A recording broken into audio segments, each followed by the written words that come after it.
So, ayun mga palangga, nakapasok na si Jana. So, mag-start na tayo. Pinatulog ko na din para si June. Nasaan na yun? Nasaan na? Ayun. Matulog na siya mga palangga. So, mag-start na nga rin natin ngayong umaga. Kaya sobrang kalat kasi every time kasi nakapapasok si Ate Jana, syempre, ayun, pakaingay mga palangga. Syempre, ayun, sumasabay din kasi. Sobrang ingay talaga dito sa amin.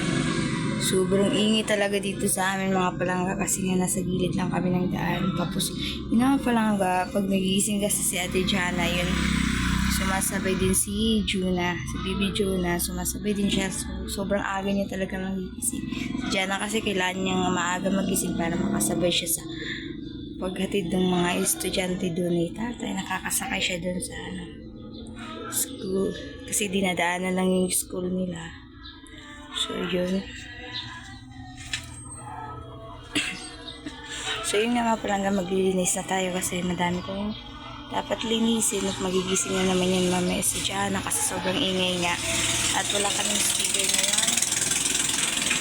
Hindi kasi kami nakahiram ng speaker kaya hindi siya walang tugtog. Kailangan kasi ng music palagi. So, mag-start na tayo kasi sobrang karat na dito kasi pag inayusan ko si Ate Jana, marunong naman siya magbihis si Jana. Yung ginagawa ko na lang sa kanya is yung pagtali ng buho, paglagay ng powder sa likod niya kasi nga pawisin talaga siya. Tapos pagpaalala ng tubig tsaka towel. So yun mga palangga, mag-start na tayo maglinis ng mga shoes nila kasi pinagtatapon ni Juna. Yung ate niya kasi ayaw ng kalat kaya lilinisin natin niya kasi baka pag-uwi sabihin hindi tayo naglinis. So yun yung nag-start ng araw natin mga palangga. Ayusin ko muna yung tindahan. Tapos yun na yung ano tayo.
So yun mga palangga, nalinis ko na dito.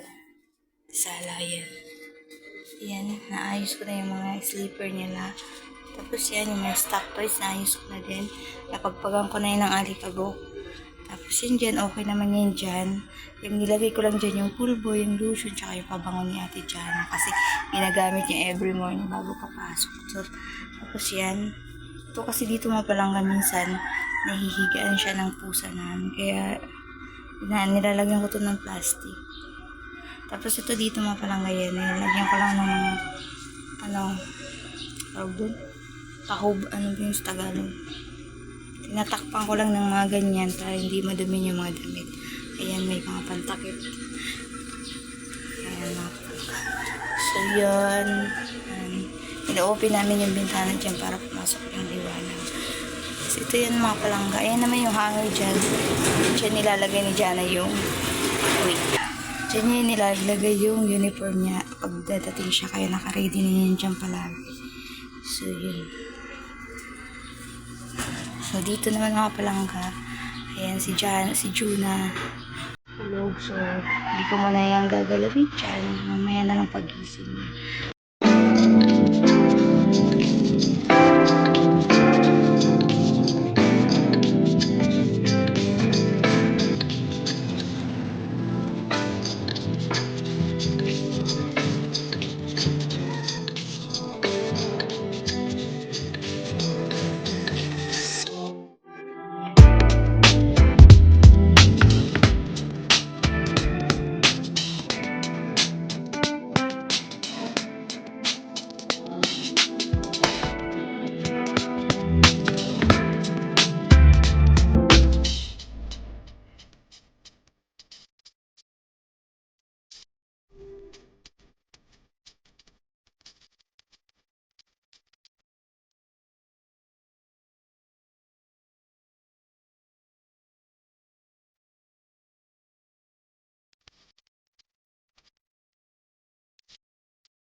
So, yan lang ang ating vlog mga palangga. Thank you for watching. Ingat kayo palagi and always pray. Bye!